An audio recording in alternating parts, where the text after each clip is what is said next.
J'avais l'impression d'être piégé entre deux instants, comme si le temps avait décidé de se rejouer à l'identique, juste pour moi.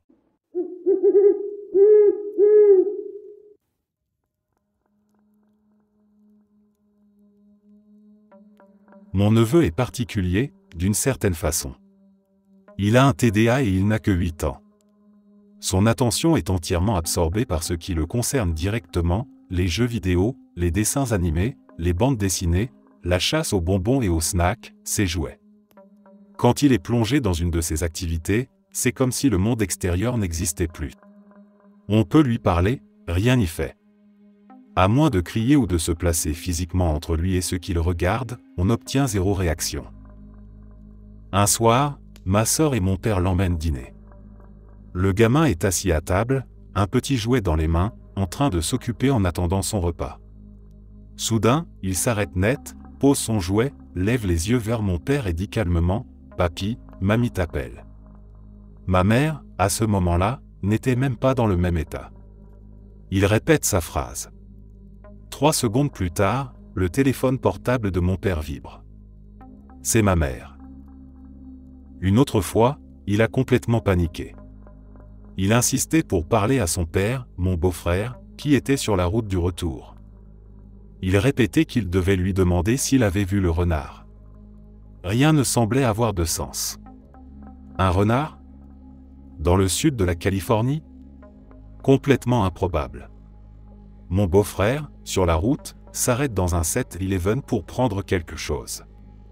Il repart, et au moment où il sort du parking, devine quoi ? Un renard traverse juste devant sa voiture. Dans cette région, c'est rarissime, presque inconcevable. Et ce n'est pas tout. Mon neveu dit parfois qu'il voit des morts. Il devine les résultats des courses de chevaux avec une précision hallucinante, autour de 90%. C'est troublant et fascinant à la fois. Mais ma sœur et mon beau-frère sont des chrétiens fervents.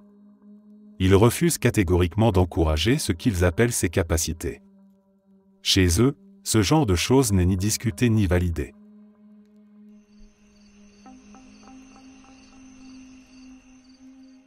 Mon meilleur ami et moi traversions le désert en voiture, lors d'un voyage à travers le pays. Nous nous sommes arrêtés à une aire de repos de nuit, au Nouveau-Mexique. Je suis sorti pour remplir nos bouteilles d'eau, et mon ami m'a accompagné, parce que l'endroit nous était inconnu. Un homme grand et mince s'est approché de nous et nous a demandé s'il pouvait partager le robinet. Il avait l'air un peu nerveux, un peu agité, mais pas menaçant. Il paraissait même très ouvert et amical, se présentant aussitôt. C'était il y a longtemps, mais je crois qu'il s'était présenté sous le nom de Johnny. Nous avons fini par nous asseoir pour discuter un moment. Morgan, mon ami, et moi avons sorti quelques provisions et improvisé un petit pique-nique nocturne. Johnny nous a demandé de raconter notre histoire, alors nous avons parlé de notre voyage jusqu'à présent. Puis nous lui avons demandé la sienne. Au début, tout semblait normal. Je suis parti de chez moi depuis longtemps, j'ai perdu mon chemin. J'essaie de rentrer, de me remettre la tête en place. Et puis, son récit a pris une tournure plus étrange. Il nous a parlé de son père, un homme mauvais, habité par le diable. Pas le diable lui-même, a-t-il précisé, ce serait insensé, mais une vraie dose de mal logé dans le cœur de son père. C'est de ça que Johnny avait fui. Il disait que ça l'avait beaucoup abîmé, vivre si près d'un mal pareil, c'est comme être exposé à de la radioactivité. Ça se répand, ça s'infiltre dans tes cheveux, tes vêtements, ta peau, et jusque dans tes pensées. Il disait avoir honte d'avoir fui, mais qu'il avait besoin de temps pour retrouver sa force. Il racontait qu'il parlait à ses ancêtres dans le désert, qu'il avait fait une quête spirituelle et que son chemin lui était maintenant clair. Il retournait affronter son père. On ne peut pas fuir le diable éternellement, tu sais ? Nous nous sommes dit que Johnny était sans doute un peu dérangé. Mais nous étions en voyage, et l'écouter faisait partie de l'expérience. Finalement, il a fallu repartir. Nous devions traverser jusqu'à Las Vegas, et Johnny, lui, avait un rendez-vous. Nous l'avons laissé là, avec une bouteille d'eau et un sac de viande séchée. Fou ou pas, il avait l'air d'en avoir besoin. Il n'avait avec lui que les vêtements qu'il portait. Nous avons donc repris la route. Direction Vegas, puis la Californie.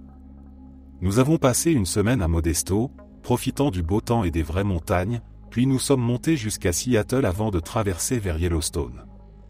Une semaine de camping en pleine nature, puis le retour. Nous nous sommes arrêtés à une aire de repos dans le Dakota du Sud, près des Badlands. Je m'étirais les jambes quand j'ai entendu une voix dire « Alors, Vegas, c'était comment ?» Et Johnny était là. 3 semaines et plus de 3000 km plus tard, debout devant nous, en plein jour.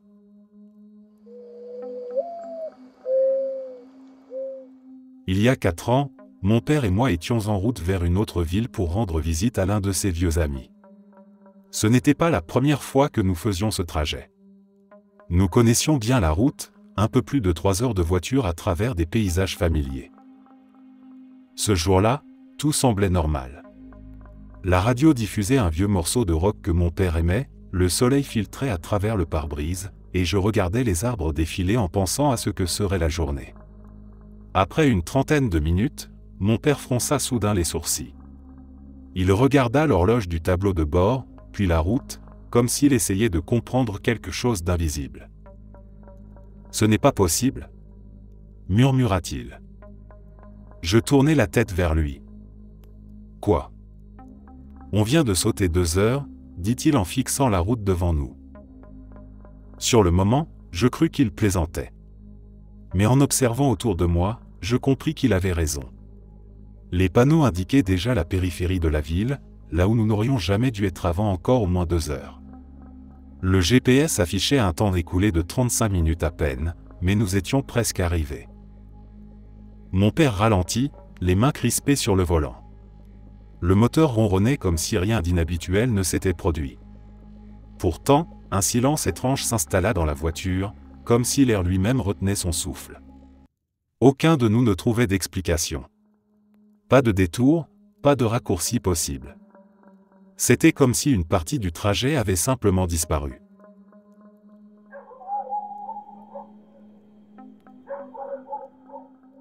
Il y a environ 6 ans, mon frère m'a appelé depuis son université pour me demander de venir lui rendre visite quelques week-ends plus tard.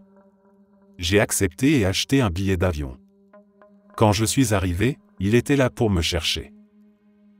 En arrivant à son dortoir, je suis entré devant lui, portant mes bagages, et j'ai monté les escaliers jusqu'au 2e étage.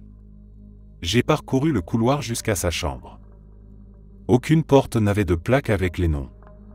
La porte était déverrouillée, je suis entré. En me retournant, j'ai vu qu'il me regardait avec un air étrange. Je lui ai demandé pourquoi, et il m'a répondu « Comment tu as su où était ma chambre ?» Je lui ai dit « Comment ça ?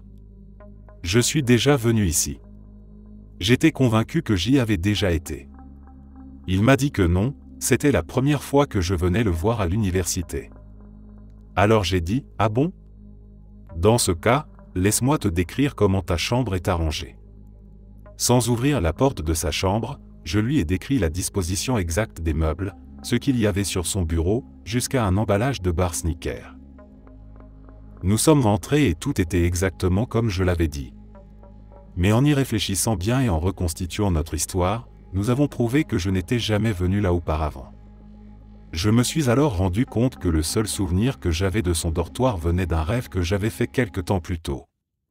Le rêve avait été si vif que je l'avais confondu avec un véritable souvenir.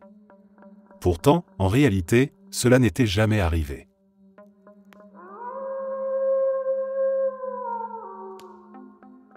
Je travaillais dans un café, un peu plus d'1 an en arrière. C'était un établissement tout neuf, ouvert juste à temps pour les fêtes de Noël. Une chaîne assez connue, du genre de celle qu'on trouve à chaque coin de rue, et on avait une responsable expérimentée envoyée pour nous former, nous, la nouvelle équipe. Une nuit, on terminait la fermeture. Toutes les portes étaient verrouillées, sauf celle de l'entrée principale. La gérante était près de la caisse, juste à côté de cette porte, en train de faire les comptes de la journée. Le reste de l'équipe, moi compris, nettoyait l'étage, on passait la serpillière, on rangeait les tables, on vérifiait les toilettes du personnel et le local de stockage. Quand la gérante eut fini de compter, elle nous cria de tout arrêter, de prendre nos affaires et de rentrer chez nous. On descendit, un peu fatigué, prêt à sortir. Elle mit la clé dans la serrure pour fermer derrière nous, mais avant même qu'elle ne tourne la clé, la porte s'est ouverte de l'intérieur. Une femme et 2 enfants sont sortis calmement du café, comme si de rien n'était. Ils se sont arrêtés une seconde, ont remarqué que le lieu fermait, puis ont dit quelque chose comme « Ah, c'est fermé déjà », avant de s'éloigner dans la nuit. Personne ne comprenait. J'avais passé toute la journée à nettoyer les tables, à servir, à surveiller les clients. Cette famille, je ne les avais jamais vus. Aucun d'entre nous ne les avait remarqués à un moment ou un autre. Pourtant, pour qu'ils sortent du café, ils auraient forcément dû passer devant le comptoir, descendre les escaliers ou croiser quelqu'un. On a tout revérifié, un peu paniqué. La porte arrière était verrouillée de l'intérieur, les lumières éteintes, les chaises empilées. Rien n'indiquait que quelqu'un avait pu s'introduire ou se cacher. Et pourtant, ils étaient bien sortis de là. La gérante a essayé de garder son calme, mais on voyait qu'elle n'était pas tranquille. Elle a fermé la porte sans un mot, a jeté un dernier regard à travers la vitre, puis nous a dit d'un ton sec de rentrer chez nous.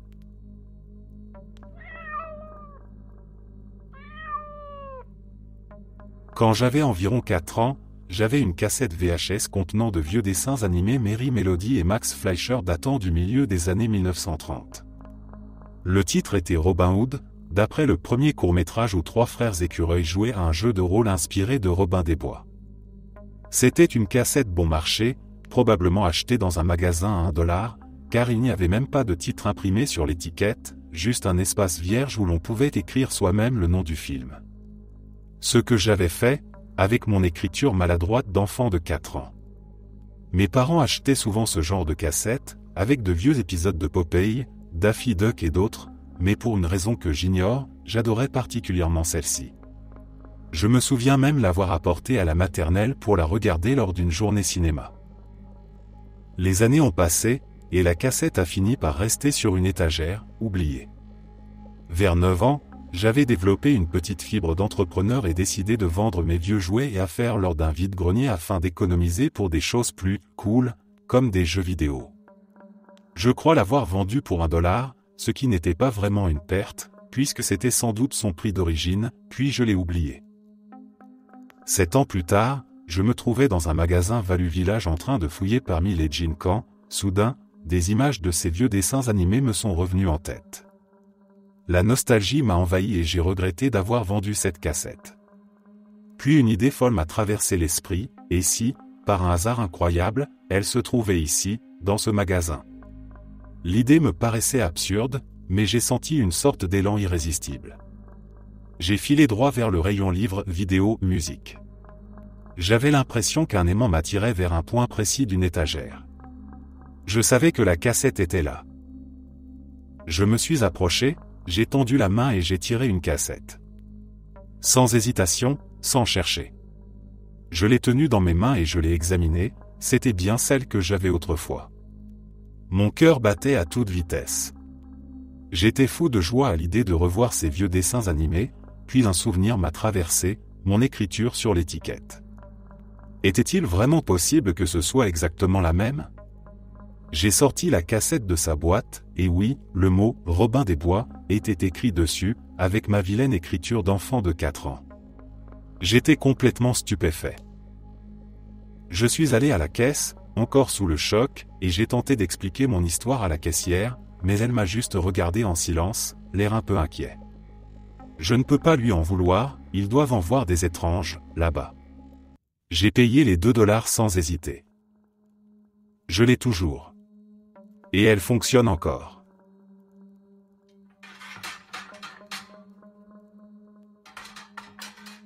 Quand ma mère était enfant, elle s'était acheté une chemise qu'elle adorait. Une belle chemise, neuve, avec un motif qu'elle avait choisi elle-même après avoir économisé plusieurs semaines d'argent de poche. Elle en était fière, la portait tout le temps, et ne cessait de dire qu'elle se sentait plus grande avec. Quelques jours après l'avoir achetée, ma grand-mère lui demanda de la donner. Pas de discussion, pas d'explication. Ma mère, déçue, tenta de protester, mais sa mère resta inflexible. Ce n'est qu'après plusieurs heures de questions et de larmes que ma grand-mère finit par céder une réponse. Elle avait fait un rêve la veille. Dans ce rêve, elle voyait ma mère, assise à l'arrière d'une voiture, portant cette chemise, le visage tourné vers la fenêtre. La voiture dérapait, puis tout devenait flou. Elle se souvenait du bruit du métal, des cris, puis du silence. En se réveillant, elle avait su, d'une certitude instinctive, qu'elle devait se débarrasser de ce vêtement. Ma mère, encore une enfant, avait trouvé ça absurde, mais pour apaiser sa mère, elle avait accepté. Au lieu de le donner à une œuvre, elle l'avait offert à une amie de son âge, une fille du quartier qu'elle aimait bien. 2 jours plus tard, cette amie a eu un accident de voiture avec ses parents. Rien de fatal, heureusement, mais la scène ressemblait étrangement à celle décrite par le rêve. La voiture avait glissé sur la route mouillée et s'était encastrée dans un lampadaire. L'amie portait la fameuse chemise ce jour-là. Ma grand-mère n'a plus jamais évoqué ce rêve. Elle n'a même pas dit « je te l'avais dit ». Mais ma mère, elle, s'en souvient encore. Ma copine et moi campions dans une cabane sur la rive du Black Lake, près d'Emile, en août 2010. Son téléphone portable avait commencé à faire des siennes et, par curiosité, j'avais retiré une minuscule vis à l'arrière pour voir l'intérieur. Je l'avais posé sur une petite table de chevet, mais j'avais été distrait par la splendeur du grand air et j'avais laissé tout en plan.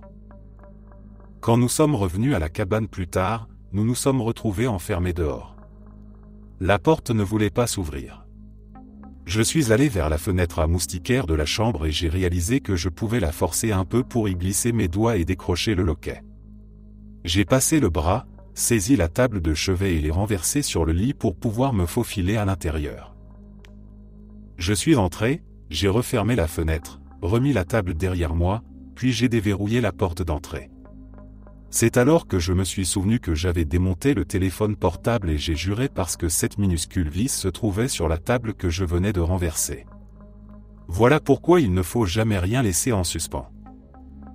Je suis retourné dans la chambre et cette fichue vis microscopique était posée exactement sur la table, à l'endroit où je l'avais laissée au départ. Il n'y avait absolument aucun moyen qu'elle n'ait pas été projetée ailleurs quand j'avais renversé la table sur le lit.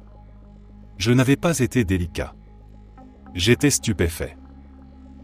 Plus tard dans la nuit, ma copine et moi avons décidé de nous laisser aller et de prendre quelques risques inconsidérés. Juste avant de commencer, l'alarme incendie s'est mise à hurler directement au-dessus de nos têtes, puis s'est arrêtée. Ce n'était ni un feu ni du monoxyde de carbone, et la pile 9V était parfaitement neuve. Ça a complètement brisé l'ambiance.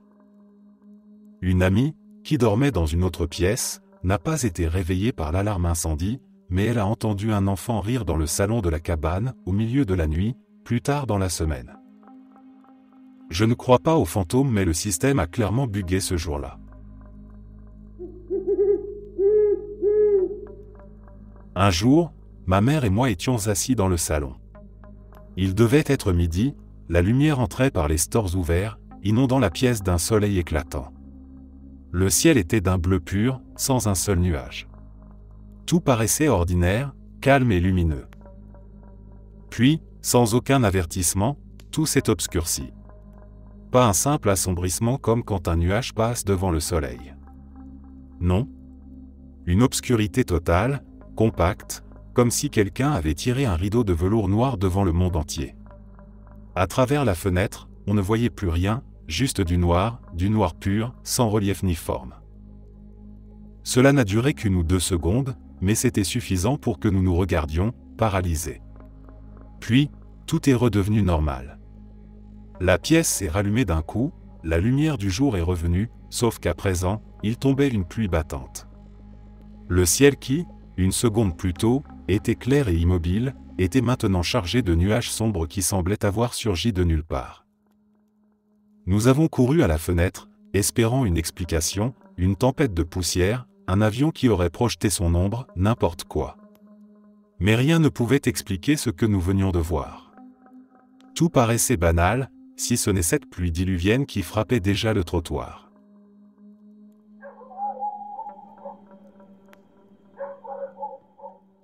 J'avais un rêve récurrent quand j'étais enfant, qui a continué jusque dans mon adolescence.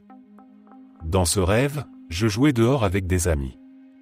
J'étais toujours en train de regarder quelque chose par terre, parfois en train de jouer avec des jouets, quand je levais la tête et voyais 3 hommes étranges surgir de derrière des arbres ou des buissons. Ils portaient des fusils, couraient vers moi en criant.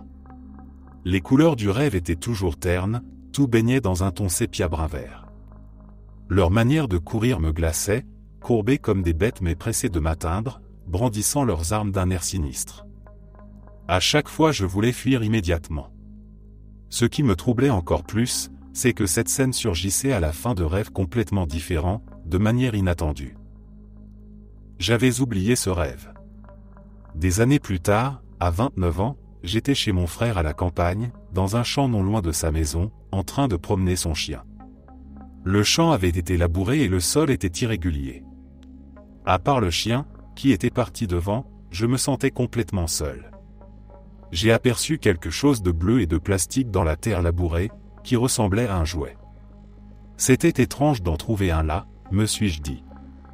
J'ai tendu la main pour le ramasser, j'ai perdu l'équilibre et je suis tombé sur le côté, me cognant la tête sur une motte de terre dure.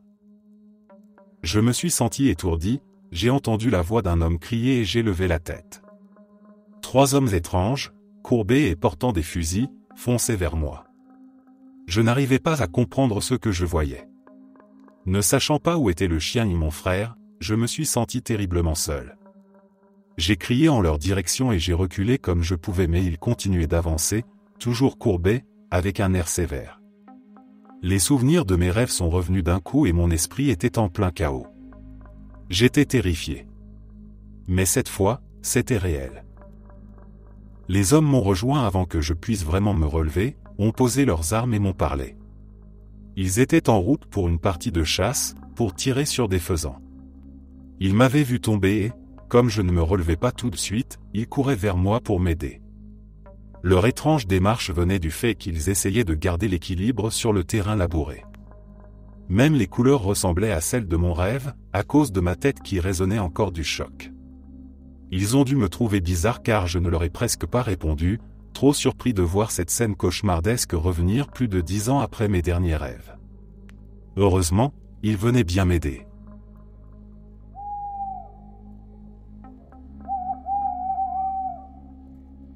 Quand j'étais plus jeune, il m'est arrivé quelque chose qui me hante encore aujourd'hui.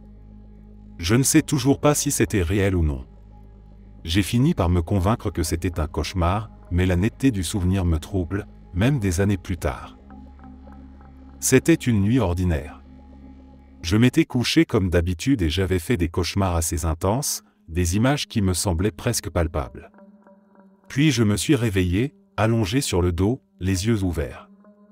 La chambre était silencieuse, juste un peu éclairée par la lueur de la rue à travers les rideaux. Et là, je l'ai vu. Sur moi. Une silhouette petite, accroupie sur ma poitrine. C'était comme un enfant, mais sans visage. Pas d'yeux, pas de bouche, rien qu'une surface sombre et lisse tournée vers moi. Je n'entendais rien, mais je sentais qu'il me regardait. Je suis resté figé, incapable de respirer normalement. Mon cœur battait si fort que j'avais peur qu'il m'entende. Pendant ce qui m'a semblé une éternité, la créature n'a pas bougé, puis elle s'est mise à ramper lentement, quittant mon lit pour disparaître dans l'ombre. Je n'ai pas bougé. Je suis resté là, allongé, parfaitement immobile pendant des heures, jusqu'à trouver le courage d'allumer la lumière. La pièce était vide. J'ai veillé jusqu'au matin, sans fermer l'œil.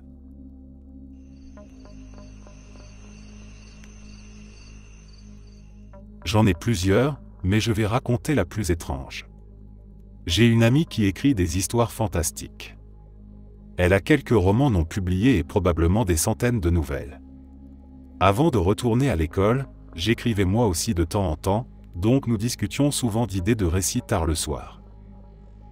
Un soir, je parlais avec elle en ligne et elle m'a laissé entendre qu'elle écrivait une histoire dans laquelle un personnage basé sur moi était le principal méchant. C'est le seul détail qu'elle m'a donné avant que je me déconnecte. Je suis allé me coucher tôt ce soir-là et j'ai fait un rêve très vif et détaillé où j'étais poursuivi par plusieurs personnes dans une grande tour. Je voyais chaque détail de ce groupe éclectique qui me chassait, jusque dans ce qu'il portait. Il s'est passé plusieurs choses dans ce rêve, sans importance ici, mais les personnages échangeaient parfois des dialogues, avec moi et entre eux.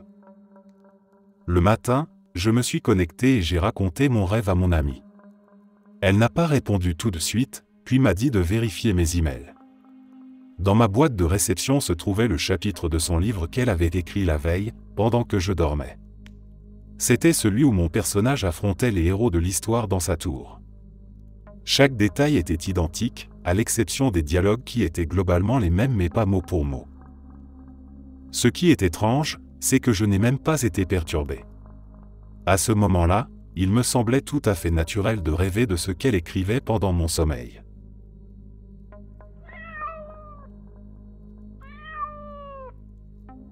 Il y a une dizaine d'années, il m'est arrivé quelque chose que je n'ai jamais pu expliquer, même aujourd'hui. Je ne suis pas croyant, je n'ai jamais eu de démarche religieuse, et je lis même avec intérêt les publications athées. Mais ce jour-là, quelque chose s'est produit qui m'a profondément marqué. Mon grand-père était atteint d'un cancer en phase terminale. Après le travail, je devais aller le voir à l'hôpital. Je roulais, coincé dans la circulation, l'esprit ailleurs, quand j'ai aperçu un oiseau qui volait sur le côté droit de ma voiture, venant de derrière. Il a changé de direction et a foncé droit vers moi. C'était une colombe. Elle s'est abaissée, a survolé mon pare-brise, et à ce moment précis, j'ai entendu une voix dans ma tête. Pas un souvenir, pas une pensée qui traverse l'esprit comme ça. Non. C'était comme si quelqu'un avait déposé les mots directement dans ma tête, c'est la dernière fois que tu le verras vivant, mais tout ira bien. Je me suis raidi sur mon siège. Cette phrase n'avait rien d'une réflexion personnelle. Elle n'avait pas la texture d'une pensée ordinaire. Elle était claire, nette, posée, comme un message. Quand je suis arrivé, je savais déjà. J'ai pris le temps de lui dire au revoir. Il est mort le lendemain matin. Et, fait d'étrange, je n'étais pas écrasé par le chagrin à son enterrement. J'étais triste, mais je ressentais aussi une paix étrange, comme si cette voix avait laissé derrière elle une certitude silencieuse que tout allait bien pour lui.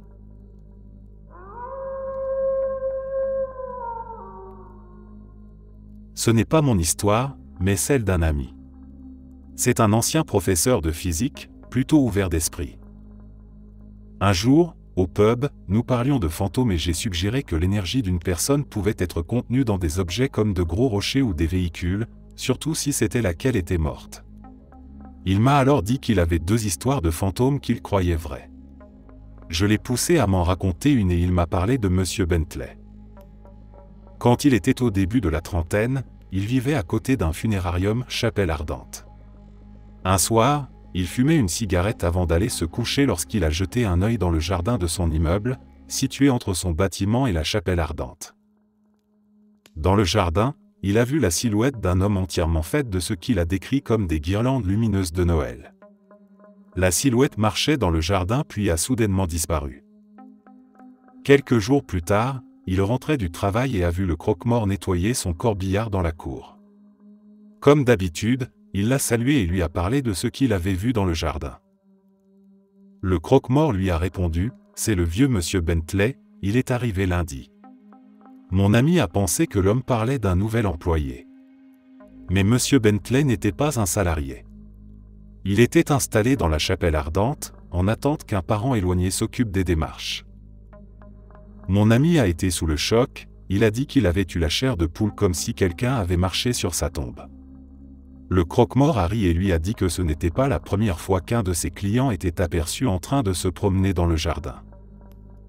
Il n'a jamais voulu me raconter sa deuxième histoire.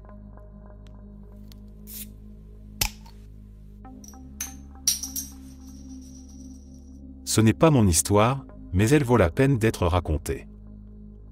En 1974, Anthony Hopkins fut choisi pour jouer dans un film intitulé La fille de Petrovka, adapté d'un roman de Georges Feffer. Peu après avoir accepté le rôle, Hopkins décida de se procurer le livre afin de mieux comprendre le personnage. Il passa la journée à parcourir plusieurs librairies de Londres, sans succès. Aucune n'avait d'exemplaire disponible.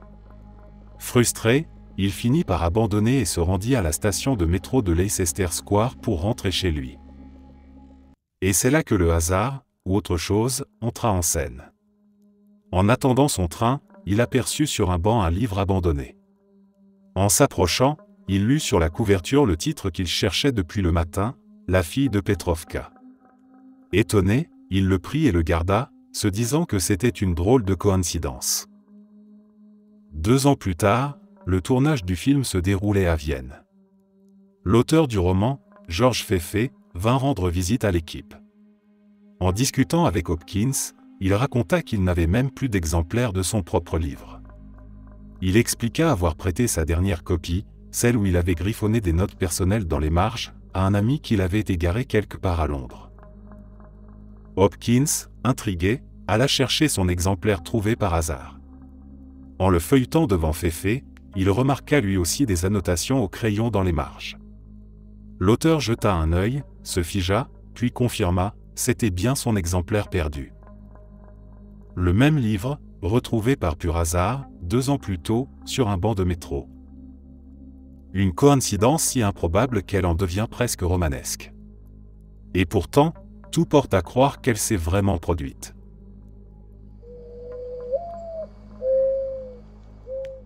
Une fois, j'étais simplement assis devant mon ordinateur à perdre du temps quand un petit objet blanc a surgi de nulle part et a atterri sur mon bureau. Je l'ai ramassé. Il semblait être en PVC ou quelque chose de similaire et s'était détaché de quelque chose. L'objet avait une forme étrange et s'était cassé de manière bizarre. J'ai cherché partout et je n'ai rien trouvé dans toute la maison dont cela aurait pu se détacher. Dans cette même pièce, j'entendais mon clavier taper tout seul la nuit. Sur les conseils de celle qui est aujourd'hui ma petite amie, j'ai même laissé mon ordinateur allumé avec un document Word ouvert pendant plusieurs nuits, mais rien ne s'est produit ces soirs-là. J'ai aussi rêvé de plusieurs endroits que j'ai ensuite vus dans la vie réelle sans jamais y être allé auparavant. Il m'arrive encore de rêver de certains lieux récurrents et je me demande si un jour je les visiterai. Un jour, j'ai rêvé que ma sœur tombait enceinte et perdait son bébé. Le lendemain, j'en ai parlé à mon frère et il est devenu livide, avec une expression que je ne lui avais jamais vue. À mon insu, ma sœur et son mari venaient tout juste de tomber enceints et de faire une fausse couche peu après. Ma famille me parlait rarement sauf quand il y avait une raison et c'était la première fois que j'en discutais avec mon frère depuis que c'était arrivé. Le matin du 19 avril 1995, j'étais un jeune enfant dans le bus scolaire quand j'ai eu un sentiment extrêmement fort et persistant que quelque chose de terrible allait se produire. Je ne savais pas quoi mais la sensation était écrasante, jusqu'à ce qu'elle disparaisse soudainement et que je me dise « ça y est, c'est arrivé ». Quelques minutes plus tard, le flash d'information habituel est passé à la radio et l'animateur a annoncé qu'une explosion venait d'avoir lieu au bâtiment Alfred P. Murrah à Oklahoma City. Oui, l'attentat d'Oklahoma City. J'avais une montrée, quand j'ai pris conscience de ce qui venait de se passer, elle indiquait 8h02. Je vivais dans le fuseau horaire des montagnes et l'événement s'était produit dans le fuseau central, soit 1 heure de plus, 9h02, l'heure exacte de l'attentat. J'ai eu des ressentis similaires le matin du 11 septembre, le jour du tsunami au Japon et le matin où ma famille a appris que mon petit cousin avait été assassiné la nuit précédente. Il m'est arrivé beaucoup de choses étranges, mais je finirai par celle-ci. Un soir d'Halloween, quand j'étais enfant et que je vivais à la campagne, j'ai regardé par la porte vitrée et j'ai vu la faucheuse se tenir derrière le fossé au-delà de la cour. Cela m'a rempli d'une peur intense et j'ai détourné les yeux rapidement. Puis, par curiosité, j'ai regardé à nouveau quelques instants plus tard et il n'y avait plus rien. J'ai récemment demandé à mes frères et sœurs et à mes cousins s'ils avaient fait ça pour me faire peur. Ils m'ont tous assuré qu'ils n'avaient jamais fait une telle chose, qu'ils s'en seraient souvenus, mais qu'ils auraient trouvé ça drôle. De toute façon, s'ils l'avaient fait, ils m'auraient taquiné avec ça par la suite.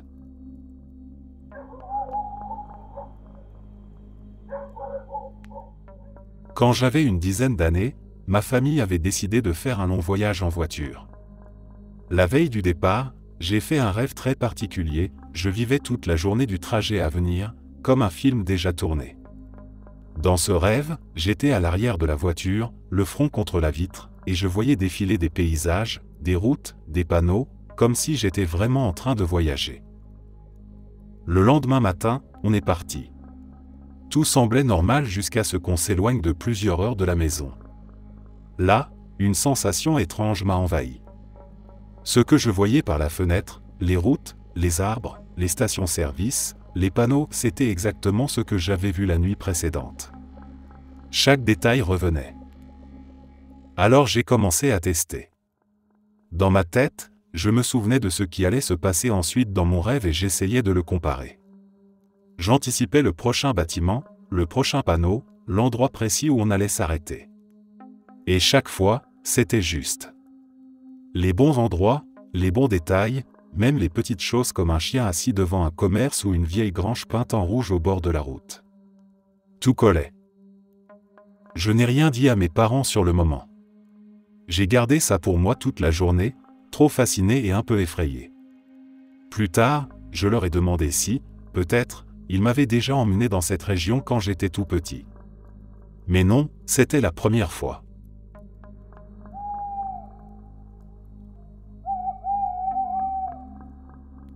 Un soir, j'étais chez une amie et une connaissance commune est passée, appelons-la Julia. Dès qu'elle est entrée, j'ai eu la certitude qu'elle était enceinte, et pas juste un peu, mais très enceinte. Julia a toujours été très menue, et elle l'était encore ce soir-là, sauf qu'elle avait un ventre rond et proéminent et une poitrine plus volumineuse. Cela ne pouvait pas être juste une prise de poids, car elle avait encore ses petits bras fins, un visage mince, etc. En gros, c'était vraiment évident qu'elle était enceinte et qu'il ne pouvait s'agir de rien d'autre. À ce moment, je suis terriblement mal à l'aise, j'essaie de ne pas la fixer et je me demande si je dois la féliciter ou m'inquiéter pour elle, car elle n'avait que 17 ans et n'était pas dans une situation stable pour élever un enfant. Elle ne dit rien, pas plus que notre amie chez qui on était. Plus tard, je raconte tout ça à ma mère en confidence, car j'avais besoin d'en parler à quelqu'un. Une semaine plus tard, ma mère croise Julia au magasin. En rentrant, elle me dit qu'il est impossible qu'elle soit enceinte, qu'elle est toujours aussi mince qu'avant. Perplexe, je me dis qu'elle a peut-être confondu avec quelqu'un d'autre. Alors j'appelle l'amie chez qui on s'était retrouvés ce soir-là. Elle n'a aucune idée de quoi je parle, alors qu'elle était là, avec nous, quand c'était si évident que Julia était très avancée dans sa grossesse. 1 an plus tard, je n'ai pas eu de nouvelles de Julia depuis un moment. Je vais sur Facebook et je découvre qu'elle est à l'hôpital en train d'accoucher. J'ai des frissons dans la nuque. Je remonte très loin sur sa page jusqu'à retrouver un message disant qu'elle venait chez notre amie pour passer la soirée. Exactement 1 an jour pour jour avant ce que je viens de voir. Quand j'avais environ 7 ans, j'ai écrit un petit mot et je l'ai mis dans une bouteille. C'était pendant une sortie en bateau, au large de la côte nord de l'Irlande où je vis encore aujourd'hui. Avec mon écriture maladroite d'enfant, j'avais commencé la lettre par « Félicitations, heureux découvreur. Je m'appelle Francis et tu as trouvé mon message dans une bouteille. » Le reste était du même genre, un mélange de bravade et de naïveté. J'ai lancé la bouteille par-dessus bord, convaincu qu'elle finirait par couler ou par disparaître, et je n'y ai plus jamais pensé. C'était juste un jeu d'enfant. 6 ou 7 ans plus tard, je reçois une lettre par la poste. Une enveloppe banale, mais lourde. Je l'ouvre et un papier jauni, froissé, en tombe. En haut, en grosses lettres, « Félicitations, heureux découvreur. » Mon cœur a fait un bond. C'était ma lettre. La même que j'avais jetée dans la mer des années plus tôt. Le courrier venait d'un homme habitant une petite île au large de l'Écosse. Il m'expliquait que lui et sa femme l'avaient trouvé en se promenant sur la plage. Ils avaient été si amusés par mon message qu'ils avaient décidé de m'écrire en retour. À l'intérieur de l'enveloppe, il y avait aussi un article découpé d'un journal local. Ma lettre avait fait la une. Sur l'île, mon message avait intrigué, amusé et même un peu effrayé les habitants. Voir surgir de l'eau cette bouteille avec un mot signé par un enfant qu'il ne connaissait pas avait pris des allures de mystère maritime. J'étais sidéré. Un petit geste anodin de mon enfance était revenu me chercher, des années plus tard, avec des preuves tangibles, des visages et des noms.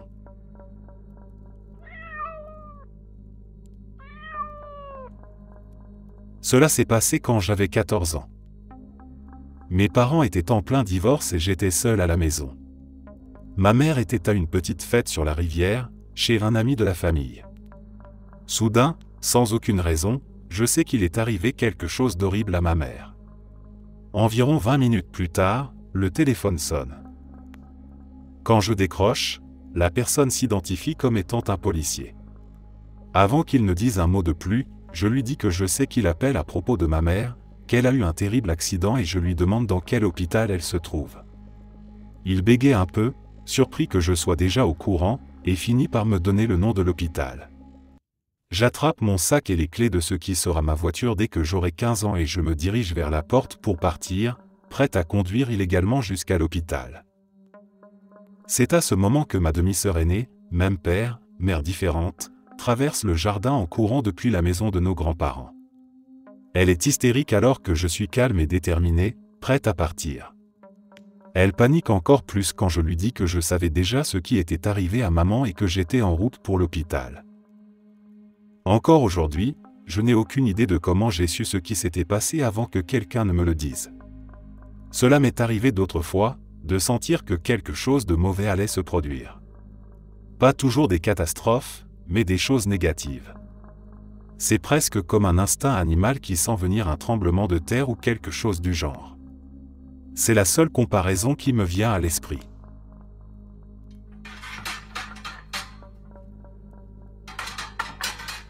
Quand j'avais 12 ans, j'ai vécu une expérience qui, encore aujourd'hui, me donne des frissons rien qu'en y repensant. Un soir, un de mes meilleurs amis était venu dormir chez moi. On avait passé une bonne partie de la soirée sur la Nintendo, en particulier sur Duck Hunt, à se moquer du chien moqueur qui apparaissait à chaque tir raté. Puis, comme tous les gamins de cet âge, on s'est lassé et on a voulu faire quelque chose d'un peu plus aventureux.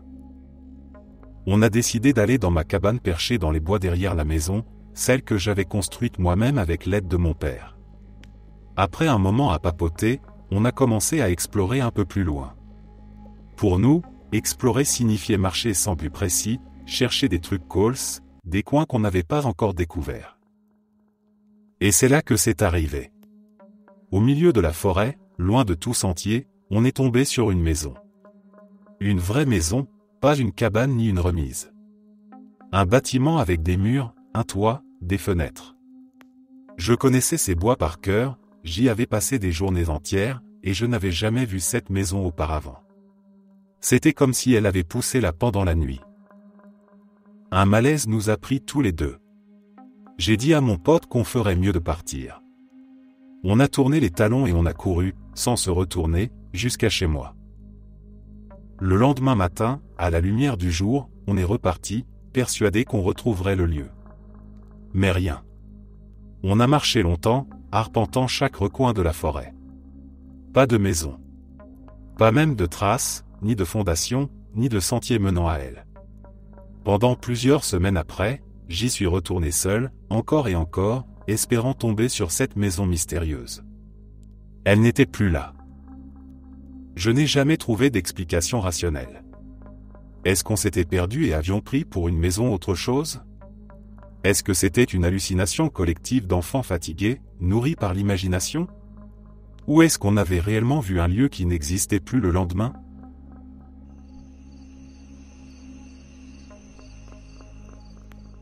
La maison dans laquelle j'ai grandi n'était pas du tout effrayante. Je l'ai toujours trouvée plutôt agréable, et elle se trouvait dans une sorte de lotissement fermé, si l'on peut dire. Un endroit vraiment sympa. Cela dit, j'y ai vécu plusieurs événements qui, encore aujourd'hui, me terrifient. Le premier groupe d'incidents concerne mon ami d'enfance et moi. Un soir, nous nous étions endormis dans le salon. Nous devions avoir 7 ou 8 ans, pas plus. Nous vivions dans le désert du Mojave et c'était en plein été. Ce soir-là, il y avait un énorme orage. À un moment donné, je me suis réveillé. Rien ne m'avait fait sursauter mais j'avais cette étrange impression que quelque chose se passait, comme quand on se réveille parce que quelqu'un bouge dans la pièce et que ces petits gestes finissent par vous éveiller. J'étais donc réveillé depuis une bonne minute à regarder dehors, par nos 2 portes vitrées qui donnaient sur l'extérieur, tandis qu'un impressionnant orage faisait rage. Éclairs, tonnerre, tout y passait. Après un moment de pause et un peu de silence, un éclair plus discret éclata mais il fut suffisant pour dessiner brièvement les contours d'un homme juste derrière nos portes vitrées. Il tenait un couteau dans sa main droite, levé comme s'il allait frapper la vitre. Mon ami, dont je ne savais même pas qu'il était éveillé, a commencé à hurler avant même que je réagisse. Nous avons fait un tel vacarme que ma mère, réveillée par les cris, est venue. Avançons 5 ou 6 ans plus tard. Nous étions au collège et, après les cours, nous étions allés chez moi pour regarder la télévision et jouer aux jeux vidéo. Il devait être environ 15h30. Nous regardions quelque chose quand j'ai entendu le son très distinct de la porte qui menait au garage s'ouvrir. Depuis le canapé, je pouvais me pencher en arrière et jeter un coup d'œil dans le couloir à ma gauche pour voir qui rentrait. Pour situer, à environ 4 ou 5 mètres sur ma droite se trouvaient les mêmes portes vitrées où, enfant, nous avions vu cette silhouette en pleine tempête. Je regarde mais je ne vois personne. J'appelle, John? Maman? Papa? Rien, aucune réponse. Je regarde mon ami avec un air, c'est bizarre. Je me lève et vais voir dans le garage. La porte principale du garage était fermée et je l'aurais entendu s'ouvrir de toute façon. Personne à l'intérieur. Je ferme donc la porte qui mène à la maison et je retourne m'asseoir. 5 minutes plus tard, exactement la même chose se produit. Cette fois je jette un œil à mon ami, un sourcil levé, et j'attends 5 secondes. J'appelle encore une fois ma famille. Toujours rien. À ce stade, nous étions tous deux un peu effrayés et nous avons décidé d'aller vérifier ensemble le garage. Rien. Finalement, nous avons mis ça sur le compte d'un courant d'air ou d'une différence de pression qui ouvrait la porte, ce qui ne me convainquait pas car en 15 ans cette porte n'avait jamais fait ça. Cette fois, quand je l'ai fermée, je l'ai bien claquée et secouée pour vérifier qu'elle était bien verrouillée. Elle n'a pas bougé. Alors que nous retournions nous asseoir, le coup de grâce est arrivé. Nous avons entendu quelqu'un essayer d'ouvrir la porte du garage. Cela nous a immédiatement fait passer en mode alerte maximale. Nous avons cherché frénétiquement quelque chose pour nous défendre, persuadés qu'un genre de fantôme zombie allait nous tomber dessus. Nous avons tous deux attrapé des couteaux dans la cuisine et couru nous enfermer dans ma chambre pour reprendre notre souffle et essayer de comprendre. Nous avons confirmé l'un à l'autre ce que nous avions entendu et convenu qu'aucune personne normale n'aurait pu faire cela sans qu'on la voie. Nous avons fouillé le garage 2 fois et personne n'aurait eu le temps de s'enfuir en si peu de secondes. Nous avons décidé de fouiller la maison de fond en comble, arme en main. Nous avons vérifié que toutes les fenêtres étaient fermées et toutes les portes verrouillées. Nous avons terminé par les fameuses portes vitrées. Toujours secoués et sans explication, nous avons voulu vérifier le garage une dernière fois. Pour y aller, il faut passer devant l'ancienne chambre de mes parents qui se trouve sur la droite. Dans cette chambre, il y a aussi des portes qui donnent sur le jardin et que j'avais moi-même verrouillées quelques minutes plus tôt. Pourtant, à notre grande surprise, la porte n'était plus verrouillée et entr'ouverte. C'en était trop. Nous avons paniqué. Nous avons couru dans le garage, puis dehors, à travers la porte qui mène au jardin, et vers la clôture qui donne sur le parc de notre lotissement. À mi-chemin, je trébuche et fais tomber mon couteau, heureusement sans me blesser. Je me retourne pour le ramasser et lève les yeux. La salle de bain de mes parents avait des fenêtres donnant sur le jardin. Ils y accrochaient souvent des vêtements humides pour les faire sécher. J'ai remarqué que ces vêtements se balançaient violemment comme si quelqu'un venait de bondir hors de la douche pour entrer dans la chambre. Là, j'ai complètement perdu pied. Nous avons couru hors du lotissement et attendu au parc jusqu'à voir l'un de mes parents rentrer en voiture. Quand nous avons vu mon père, nous lui avons raconté la situation et il est allé vérifier la maison. Il n'a trouvé personne. Plus tard, nous avons remarqué que plusieurs vêtements qui étaient suspendus dans la salle de bain étaient tombés par terre. Nous n'avons jamais su ce qui s'était passé ce jour-là. C'était soit un bug dans la matrice, soit l'histoire d'un psychopathe qui voulait nous tuer.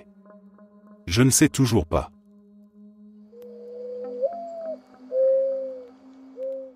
Je me souviens très clairement de cette expérience, comme si elle s'était gravée dans ma mémoire. J'avais environ 8 ans, et toute la famille se préparait à aller à une réception. J'étais monté dans ma chambre pour attraper mon élastique à cheveux, puis je descendais le couloir en direction du garage où mes parents et mon frère m'attendaient déjà dans la voiture. En passant devant la petite salle de bain des invités, j'ai aperçu mon père. Il portait son pantalon de pyjama et se rasait devant le miroir. La lumière de la salle de bain baignait le couloir d'une clarté blanche et tranquille. Je me suis arrêté un instant, surprise qu'il ne soit pas encore prêt.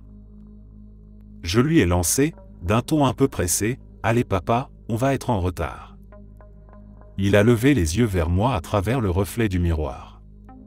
Son regard a croisé le mien, calme, presque distrait, et il a répondu « J'arrive tout de suite. » Rassuré, j'ai continué mon chemin vers le garage. Quand j'ai ouvert la porte, j'ai vu mon père déjà assis à l'avant, la ceinture bouclée, discutant avec ma mère. Mon frère tapotait sur la vitre avec impatience. Mon père s'est tourné vers moi et a demandé « Mais qu'est-ce que tu faisais ? On t'attend depuis tout à l'heure. » Je suis resté immobile sur le pas de la porte, incapable de répondre. J'avais encore dans la tête l'image de son reflet, son rasoir à la main, le bruit régulier de la lame contre la peau. Tout était si net que j'en doutais à peine. Je me suis finalement glissé dans la voiture sans rien dire. Personne n'a remarqué mon silence pendant le trajet. J'ai regardé la route défiler, tentant de comprendre comment mon père pouvait être là, assis à côté de moi, alors que je venais de le voir se raser quelques secondes plus tôt.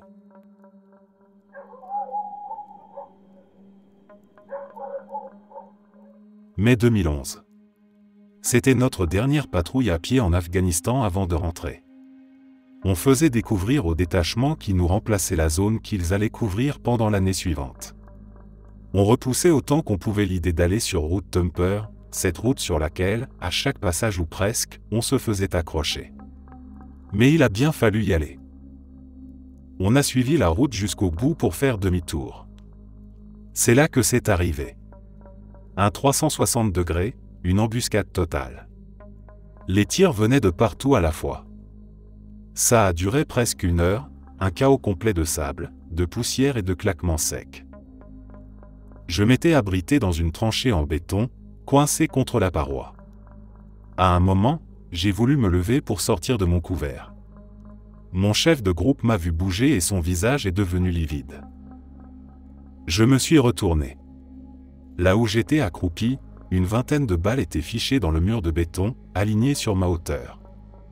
J'étais resté là tout ce temps, sans vraiment bouger, et on aurait dit que les balles m'avaient traversé pour aller se planter derrière moi. Je n'ai jamais su comment l'expliquer.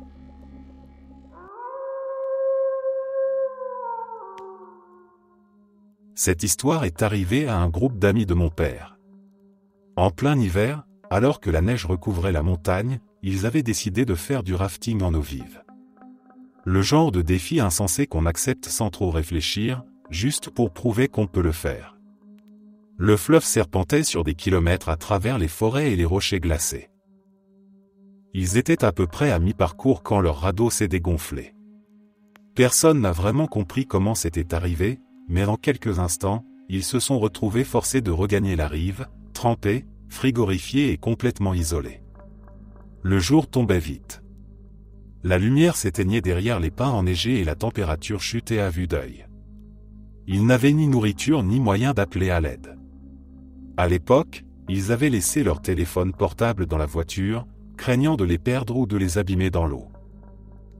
Le silence de la forêt s'était installé autour d'eux, interrompu seulement par le vent qui soulevait des flocons et le craquement de la glace sous leurs pas. Ils savaient qu'ils n'auraient pas pu survivre dehors toute la nuit. C'est alors qu'un des amis a décidé de partir seul, espérant trouver un abri, une route, n'importe quoi. Il a marché pendant des heures dans la neige.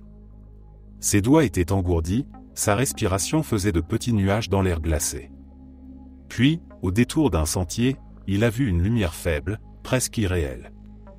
C'était une cabine téléphonique, plantée là au milieu des arbres comme un vestige d'un autre temps. Il s'en est approché, et à peine avait-il tendu la main vers la porte que le téléphone s'est mis à sonner. Le son tranchait le silence de la forêt, net et régulier. Il a décroché, plus par réflexe que par réflexion. Une voix d'homme, de l'autre côté, a dit d'un ton surpris : « Qui est là ? Comment avez-vous répondu à ce téléphone? Personne n'est censé décrocher ici. L'ami, à moitié gelé, a tenté d'expliquer la situation. Après quelques secondes d'incompréhension, l'homme a fini par dire qu'il travaillait pour une station météorologique. Ce téléphone servait à transmettre automatiquement des données 2 fois par jour, et il appelait simplement pour vérifier le signal. Grâce à cet appel improbable, l'homme du poste météo a compris que quelque chose n'allait pas. Il a contacté les secours, transmis leur position approximative, et une équipe est venue les chercher avant la nuit complète. Personne n'a jamais su pourquoi cette cabine se trouvait là, ni comment elle fonctionnait encore.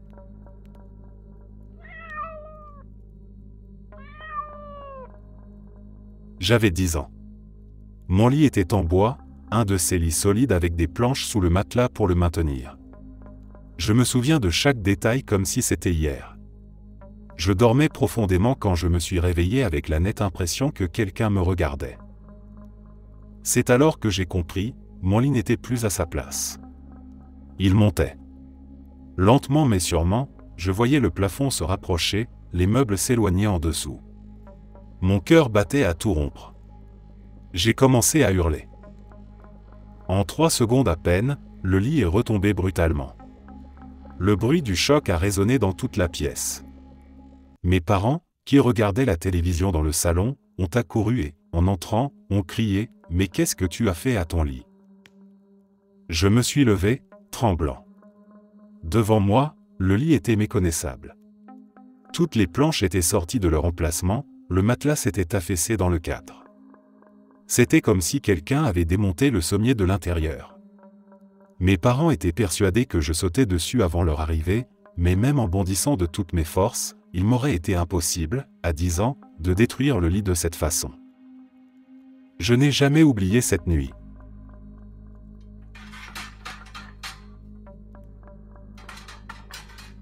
Ma famille et moi avons quitté le Vietnam en 1984. Ce départ avait été difficile, presque déchirant. Nous avions dû laisser derrière nous mon grand-père, cet homme que j'aimais plus que tout. Entre lui et moi, il existait un lien qu'aucun mot ne pouvait vraiment décrire. On racontait souvent que j'étais le seul bébé qu'il avait jamais pris dans ses bras avec tendresse, le seul qui l'ait couvert de sourire et de patience. Même ses propres enfants n'avaient jamais connu ce côté-là de lui. Quand nous sommes partis, il avait refusé de nous dire au revoir. Il s'était contenté de s'asseoir sur le seuil, les mains posées sur ses genoux, le regard tourné vers la route. On m'a dit plus tard qu'il n'avait pas supporté la séparation, qu'il était tombé malade peu après et qu'il était mort sans avoir eu le courage de quitter la maison. Les années ont passé. En 1999, nous sommes retournés à Saigon pour revoir la famille.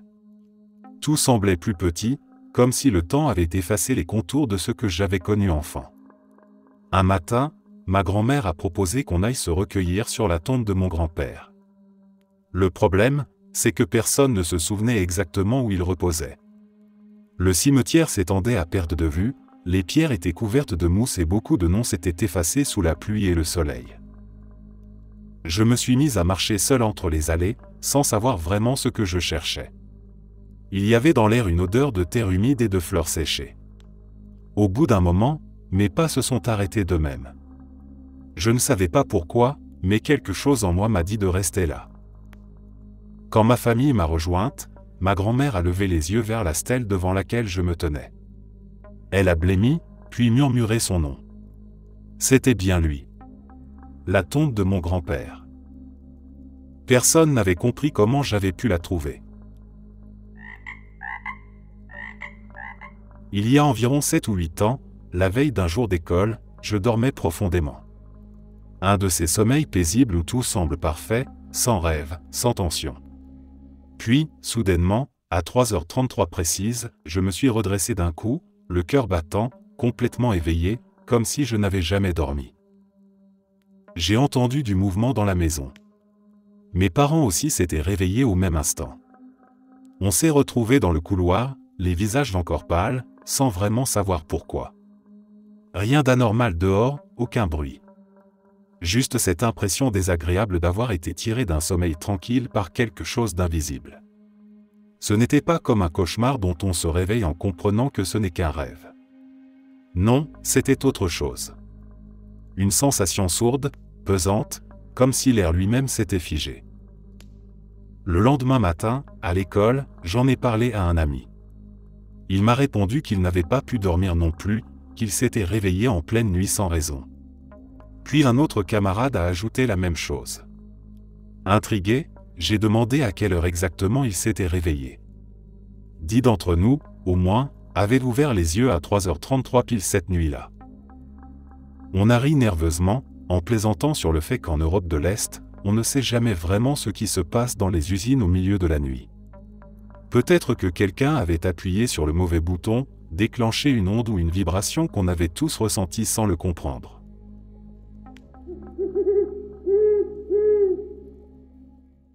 Quand j'étais enfant, comme tous les petits, j'étais obligé de m'asseoir dans un siège auto. Je le détestais profondément. J'avais l'impression qu'il me coinçait, qu'il m'emprisonnait, et je faisais tout pour me venger de cette fichue chose. Un jour, sur l'autoroute, je me suis dit que j'allais enfin lui faire payer ma frustration. J'ai attrapé l'autocollant collé sur le côté, celui avec la marque du siège, et j'en ai arraché un morceau. Je me souviens avoir regardé le petit rectangle de papier entre mes doigts avant de le jeter par la fenêtre, satisfait de mon geste. Le vent l'a emporté aussitôt, disparu dans le flot des voitures. Les années ont passé. 2 ou 3 peut-être. J'avais grandi, et le siège servait maintenant à mon petit cousin. Ce jour-là, nous roulions sur la même autoroute, dans la même voiture. J'étais assis à l'arrière, à côté de mon père, et nous parlions de tout et de rien. Le soleil entrait par la vitre, et le bruit régulier des pneus remplissait l'habitacle. Puis, sans prévenir, quelque chose est entré dans la voiture par la fenêtre ouverte. Un petit morceau de papier, plié par le vent. Il a virevolté avant de se poser sur mes genoux. Mon père a ralenti, surpris. J'ai pris l'objet entre mes doigts et j'ai senti mon cœur se serrer. C'était le morceau du sticker que j'avais arraché des années plus tôt. La même couleur, les mêmes lettres. Il était légèrement jauni, un peu froissé, mais entier. Par instinct, je l'ai approché du siège de mon cousin. Le papier s'est aligné parfaitement sur la partie manquante du logo, comme si le temps n'avait jamais existé entre les deux moments. Nous sommes restés là, à regarder ce petit fragment revenu de nulle part. Mon père n'a rien dit, moi non plus. Mais je savais qu'il y avait quelque chose d'étrange, comme si le monde venait de se plier sur lui-même, juste le temps d'un souffle.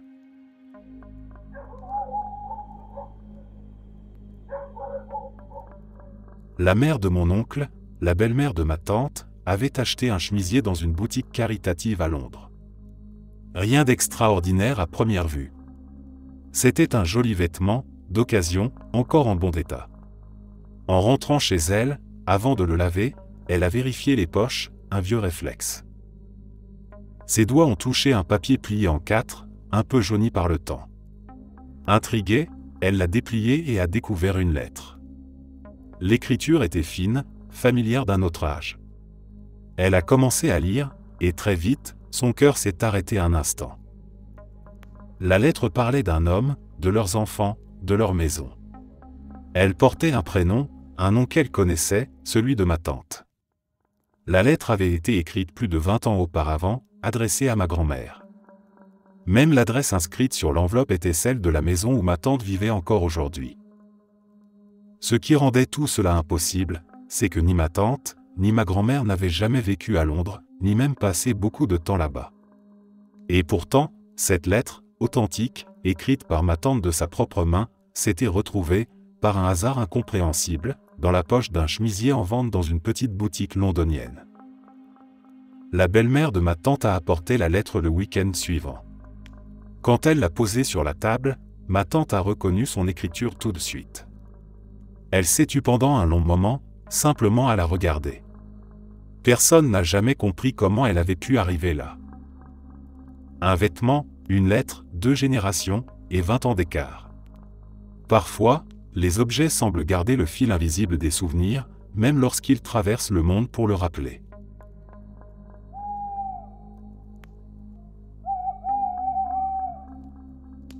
Il y a environ 15 ans, j'avais eu une discussion avec un ami à moi. On parlait de CDR, je crois, ou de quelque chose dans ce genre. À un moment, il a utilisé le mot opaque mais dans le mauvais sens. Pour lui, opaque voulait dire qu'un matériau laissait passer la lumière. Il était convaincu que c'était un synonyme de translucide. Je savais qu'il se trompait et j'étais prêt à lui prouver. Avec lui, ce genre de petite dispute était rare, mais quand ça arrivait, il devenait inflexible, sûr de son bon droit. J'ai attrapé le dictionnaire le plus proche pour vérifier.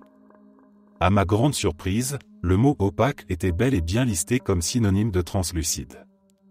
J'ai cru que je devenais fou. Je suis même allé chercher sur Internet, à l'époque, pas de dictionnaire.com, donc les sites étaient un peu douteux et c'était la même chose. Pendant les semaines qui ont suivi, j'ai demandé à plusieurs personnes, des amis, des collègues. Tous me confirmaient que j'avais tort et qu'opaque voulait bien dire qu'on pouvait voir à travers. Petit à petit, j'ai fini par abandonner et j'ai oublié cette histoire. Puis, sans que je sache quand ni comment, le mot a retrouvé son sens normal. Opaquiste redevenu, qui ne laisse pas passer la lumière. Comme si tout s'était remis en place, sans explication. Encore aujourd'hui, je suis à moitié persuadé d'avoir glissé, à un moment, dans un univers parallèle. Un peu comme dans la théorie des mondes multiples, je ne sais plus si c'est d'Einstein ou d'un autre, où chaque décision créerait une nouvelle réalité. Peut-être que notre conscience navigue d'un monde à l'autre sans qu'on s'en rende compte, passant d'un instant figé au suivant si vite que tout semble continu. Peut-être qu'un jour, j'ai simplement pris la mauvaise direction et me suis retrouvé dans un endroit où même les définitions des mots n'étaient plus les mêmes. Quoi qu'il en soit, c'était une expérience profondément étrange.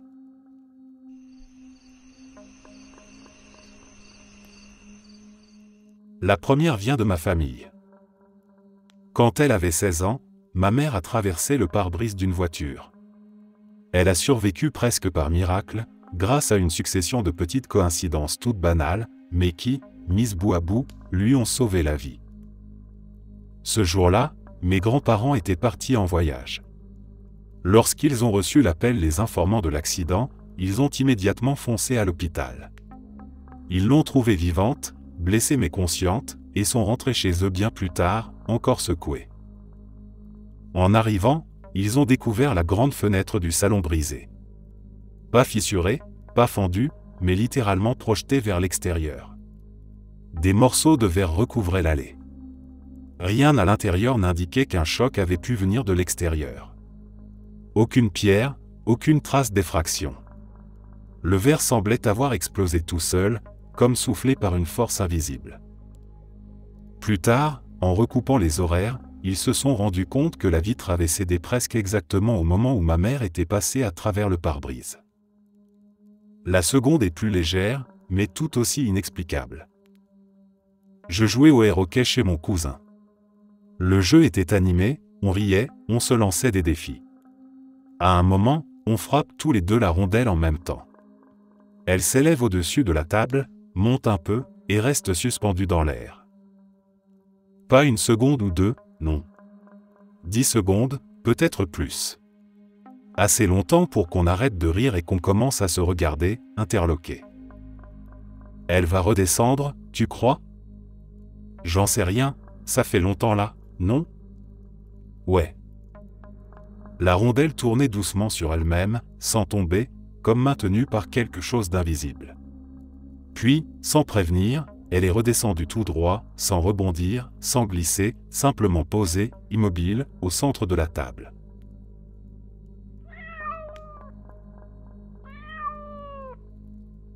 À l'époque où cette histoire est arrivée, je vivais à New York. Ma petite amie, elle, était en Californie pour ses études.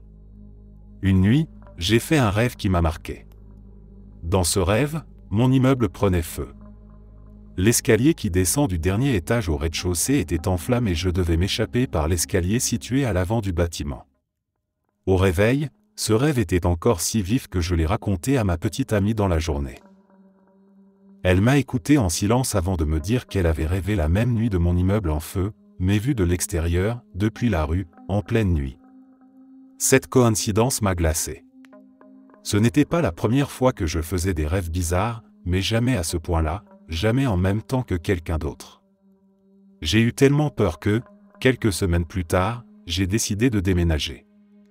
Mon colocataire et meilleur ami, lui, est resté. Un mois après cette histoire de rêve, le téléphone a sonné tôt le matin. C'était mon ancien coloc. Sa voix tremblait. Il m'a dit qu'un incendie venait de se déclarer dans l'immeuble vers 4 heures du matin. Quelqu'un avait jeté une cigarette dans une poubelle du premier étage et les flammes s'étaient propagées rapidement. L'escalier du fond, celui que j'avais vu brûler dans mon rêve, avait été le premier englouti par le feu. Il avait dû fuir par l'escalier de devant, exactement comme dans mon rêve. Je suis resté avec le téléphone à la main, incapable de parler. Nous étions tous les deux secoués. On n'a jamais trouvé d'explication à ce qui s'était passé.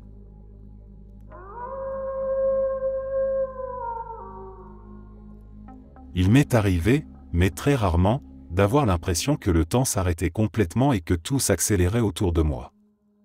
La première fois, j'étais très jeune, entre 5 et 7 ans. Tout s'est mis à tourner. Ma vision devenait floue, mes oreilles bourdonnaient. J'avais la nausée et la sensation étrange que tout ce qui m'entourait passait de très large à très mince, comme si les dimensions elles-mêmes se déformaient. Cela allait de plus en plus vite, de plus en plus fort, jusqu'à ce que je vomisse. Ma mère a eu la peur de sa vie en me voyant dans cet état, mais elle, de son côté, semblait rester parfaitement normale dans ce chaos qui me submergeait. Des années plus tard, au lycée, la même chose est revenue. Mais cette fois, c'était différent. Je n'étais plus malade. J'avais seulement la tête légère et cette sensation que les minutes s'étiraient à l'infini. Les 5 minutes qui ont suivi m'ont paru durer 3/4 d'heure. Mon cerveau semblait tourner à plein régime. Mes pensées étaient claires, rapides, comme si j'avais accès à un espace mental plus vaste que d'habitude. Pendant cet état étrange, j'ai terminé un contrôle de maths en un temps record. Mon professeur n'en revenait pas. Puis, à l'université, cela m'est arrivé encore 2 fois. Une fois en restant simplement allongé dans ma chambre, une autre fois pendant un examen. À chaque fois, c'était comme si une porte s'ouvrait dans ma tête et que tout ce que j'avais appris se déversait d'un coup, prêt à être utilisé. Je ne sais toujours pas ce que c'est. Je ne crois pas que ce soit mourir, mais c'est terriblement déroutant.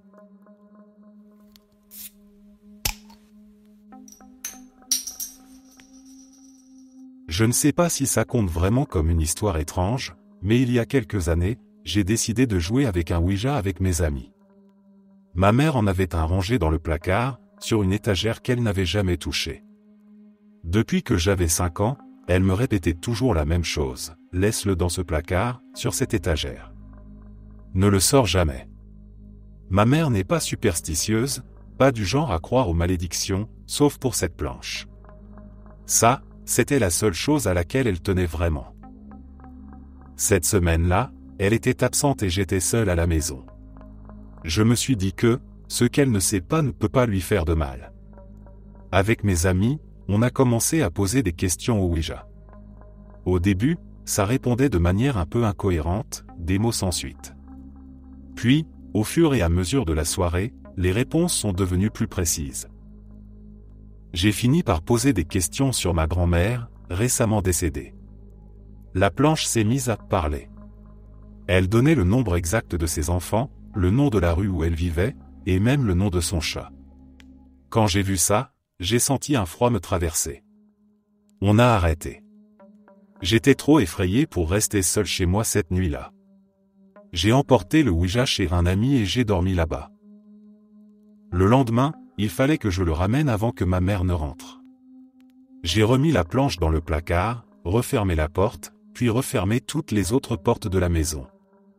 J'ai éteint toutes les lumières et j'ai verrouillé la porte d'entrée avant de repartir.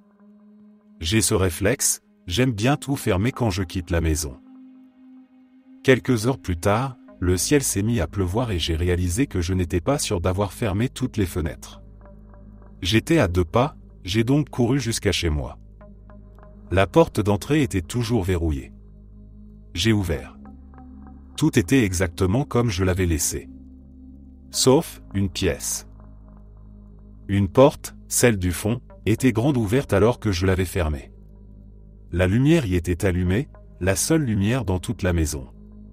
Et le placard où j'avais rangé le Ouija n'était plus fermé. Pas entrouvert. Grand ouvert.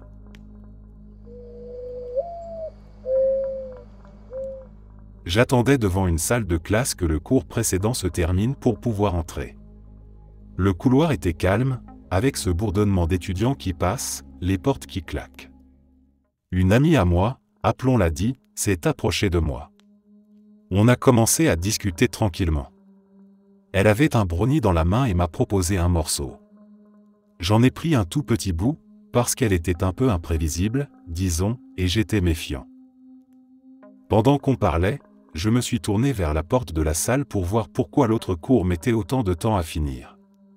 À ce moment-là, la voix de Di s'estompe, comme un écho qui s'éteint. Je tourne la tête vers elle, et elle n'est plus là. L'espace d'une seconde, je me dis qu'elle a juste bougé. Je regarde autour de moi, le couloir est le même, les mêmes étudiants qui passent. Puis je la vois.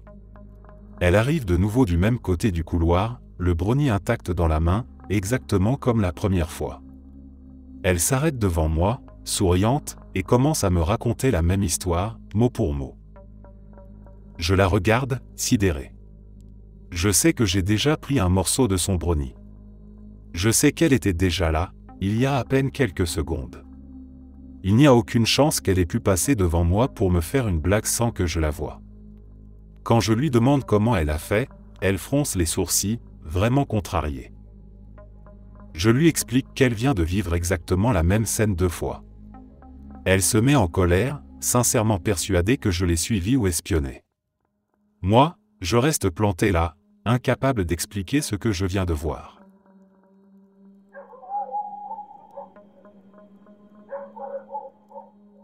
Il y a quelques mois, je me trouvais à un carrefour à Pékin. Le bruit des klaxons, l'odeur de l'air froid et saturé de pollution, la foule qui traverse en masse. Un homme sur un vélo électrique, chargé de quelques colis à l'arrière, sans doute un livreur, traversait sur les bandes blanches en direction de l'endroit où je me tenais. À ce moment-là, une petite camionnette a tourné juste devant moi, coupant la trajectoire du cycliste.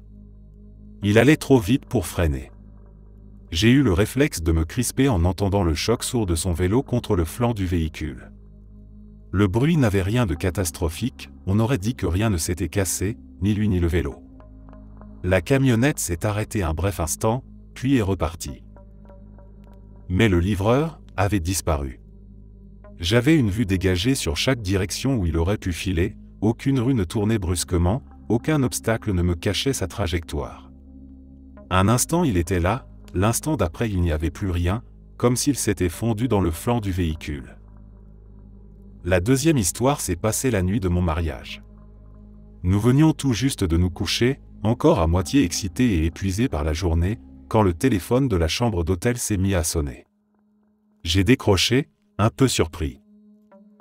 Une voix d'homme m'a demandé, « Est-ce la chambre 14 ? Kay Mitchell est-elle là ?» J'ai senti mon cœur faire un bond. Kay Mitchell, c'était le nom de ma grand-mère, décédée des années plus tôt. J'ai balbutié, « Non, désolé, vous vous êtes trompé de chambre. » J'ai raccroché, encore sous le choc. Je n'ai jamais su qui était dans la chambre 14, ni pourquoi cette voix avait prononcé ce nom précis, ce soir-là, dans cet hôtel.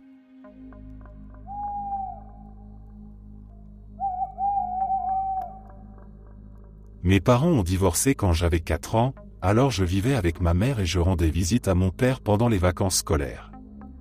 Depuis qu'il avait déménagé dans une autre ville, nous prenions presque toujours le train pour nous retrouver. Ce vendredi-là, je savais que je partirais le lendemain matin, alors je suis allé me coucher plus tôt. C'est cette nuit-là que j'ai fait le rêve le plus étrange de ma vie. Dans ce rêve, c'était déjà samedi. J'étais à la gare, je venais d'apercevoir mon père parmi la foule, et nous marchions vers le train. Je me souviens de chaque détail, la lumière blanche du hall, le bruit métallique des roues sur les rails, la sensation du billet froissé dans ma main. Le wagon était bondé, mais mon père avait réussi à me faire entrer dans un compartiment presque plein. À l'intérieur se trouvaient une femme et son enfant, 3 vieilles dames, un étudiant en théologie, et un prêtre qui venait juste de monter. Dans mon rêve, j'ai entendu toute la conversation qui s'était engagée entre eux. C'était une discussion animée, presque tendue, parce que certains n'étaient pas de la même confession. Les mots, les visages, les intonations, tout était net, précis, comme si je l'avais vraiment vécu. Puis je me suis réveillé, sans trop y penser, oubliant peu à peu les images. Le lendemain, je suis allé à la gare, comme prévu. En voyant mon père m'attendre sur le quai, le rêve m'est revenu d'un seul coup, aussi vif qu'un souvenir. Je lui ai raconté en riant que j'avais rêvé du trajet, du compartiment, des gens, du prêtre et de la dispute. Il m'écoutait distraitement, sans y prêter grande attention. Mais quand il est venu me voir quelques minutes plus tard, pour s'assurer que j'étais bien installé, il s'est figé. Son regard s'est assombri. Dans le compartiment, il y avait exactement les mêmes personnes que dans mon rêve, la mère et son fils, les 3 vieilles dames, l'étudiant en théologie, et le prêtre qui venait d'entrer. Les mêmes visages, les mêmes gestes. Je n'ai rien dit. Je suis resté assis, le cœur battant. Chaque mot que j'avais entendu dans mon rêve se répétait, exactement dans le même ordre. Je pouvais deviner la prochaine phrase avant qu'elle ne soit prononcée. C'était comme si le rêve s'était greffé sur la réalité. Mon père m'a observé, inquiet, sans comprendre ce qui se passait. Moi non plus. J'avais l'impression d'être piégé entre 2 instants, comme si le temps avait décidé de se rejouer à l'identique, juste pour moi. Merci d'être resté jusqu'à la fin. N'oubliez pas d'aimer la vidéo, de vous abonner et de partager vos propres histoires en commentaire. On se retrouve demain à la même heure devant ce feu.